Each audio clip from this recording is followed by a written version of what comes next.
السلام عليكم ورحمة الله وبركاته. عاملين ايه؟ يا رب تكونوا بخير. وحشتني جدا. انا عارفة ان انا غايبة عنكم في الفيديوهات بتاع اليوميات بقالي فترة. ان شاء الله هتنزل تاني باستمرار. اول حاجة ان شاء الله النهاردة في يومي هاخدها اللي هي القهوة بتاعة حرق الدهون، اللي هي البولت بروف. طبعا القهوة دي يا جماعة معروفة من زمان، وانا ما قلتش ان انا اللي مخترعاها ولا انا واخداها من حد، لان طبعا في ناس كتير عملوها وهو مخترعها او اللي اكتشفها واحد اجنبي مش مصري خالص. علشان في ناس بتنسبها لنفسها وده مش صح.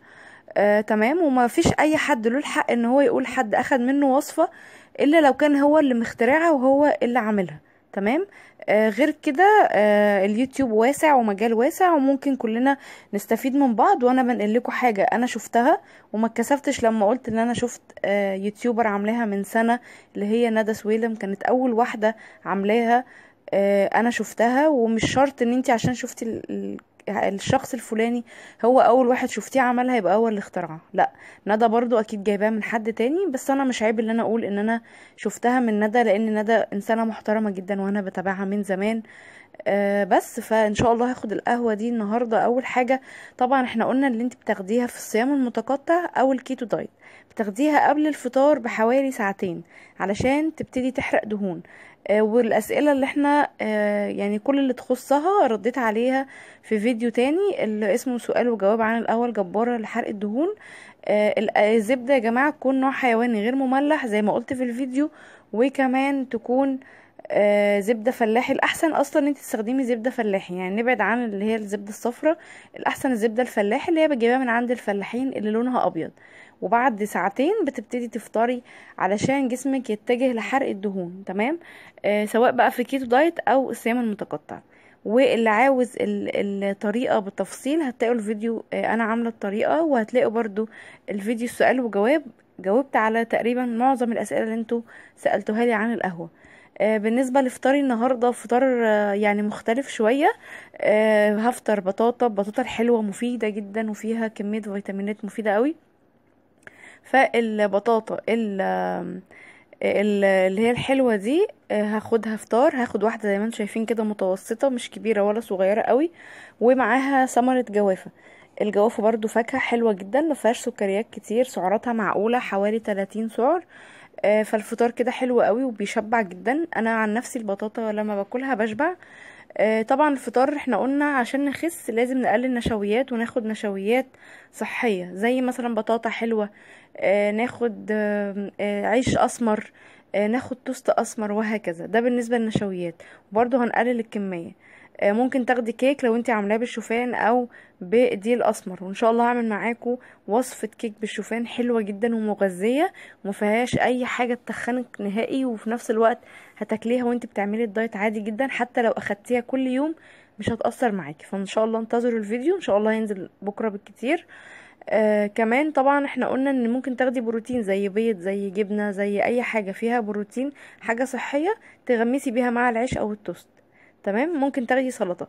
انا النهاردة حبيت اخد حاجة مختلفة، فاكهة مثلا وبطاطا، يعني فطار مختلف هيشبع في نفس الوقت تغيير. احنا بنعمل دايت مش حرمان ومش مش جدول بمشي عليه كل يوم. وده سبب نجاح النظام بتاعي، ان انا باكل كل اللي انا محتاجاه او نفسي فيه بطريقة صحية.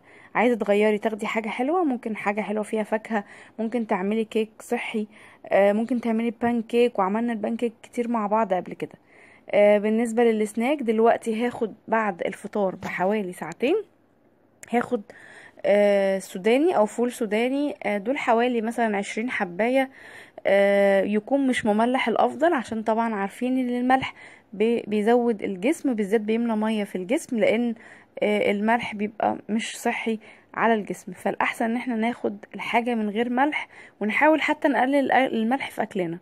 تمام. فانا هاخد سوداني مش مملح، ويا ريت كمان لو مش محمص 100%، يعني بلاش يكون متحمص قوي. لو تعمليه في البيت يبقى افضل، حمصيه شوية صغيرين لان كده بيبقى افيد واحسن. بالنسبة كمان هو كمان بيشبع على فكرة جدا. تمام. في السوداني او المكسرات سواء كاجو سواء بندق سواء لوز، عين جمل، الحاجات دي كلها فوائدها رهيبة وكلها دهون صحية. ممكن كمان ناخد سناك اللي هو اسمه سوري، دوار الشمس، اللي هو اللب دوت او اللب دوار الشمس، او اللي هو السوري برضو بناخد هو نفس الاسم. ناخد شوية كده في كف ايدينا، ما نكترش برضو علشان بيبقى فيه دهون صحية، فلو زودناها برضو ممكن تأثر علينا. الدهون الصحية مفيدة بس ناخد منها باعتدال. تمام. ممكن طبعا تاخدي اي سناك، ثمرة فاكهة، خضار، خيار، علبة زبادي مثلا ومعاها تمراية. ممكن تاخدي سناك في حدود 100 150 سعر.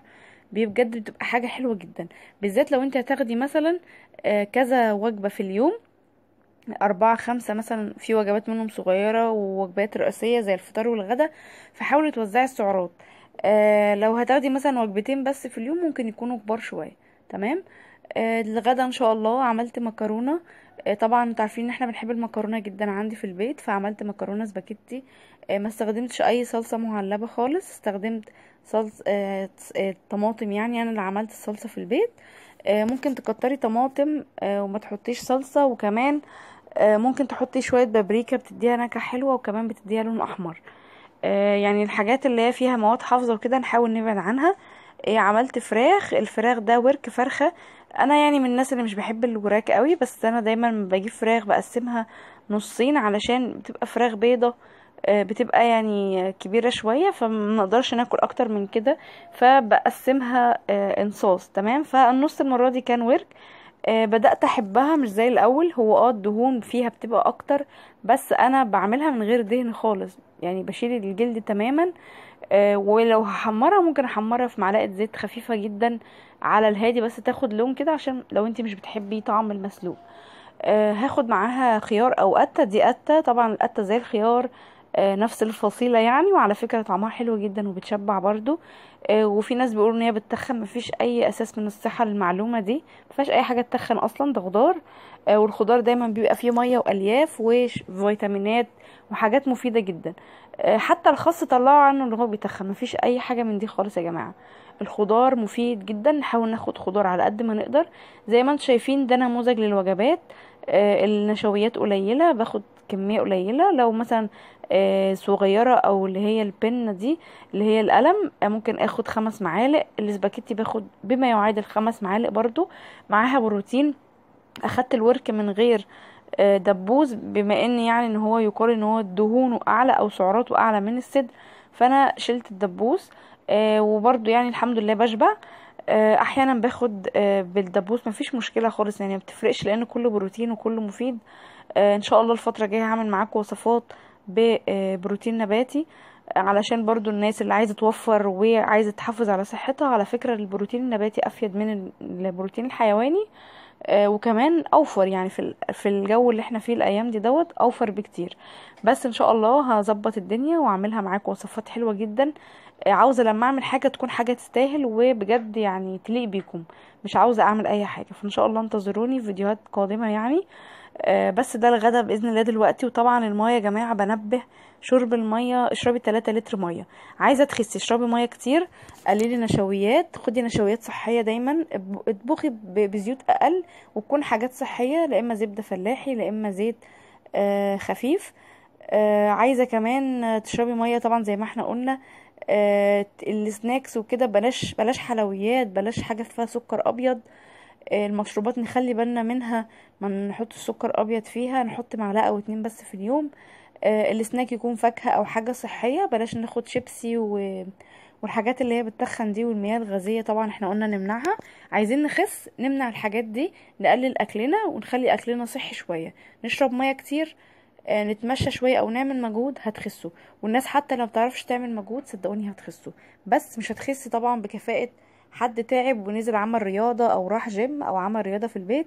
هيجي فترة عليكي وزنك هيثبت، فلازم تدخلي في موضوع الرياضة. كمان الرياضة بتشد الجسم ومحتاجاها دايما علشان تشد جسمك مع التخسيس فما يحصلش ترهلات. فنصيحتي ليكم بجد حافظوا على صحتكم. اي حد تخن يرجع تاني يظبط معانا، وهنزل ان شاء الله فيديوهات تحفيزية.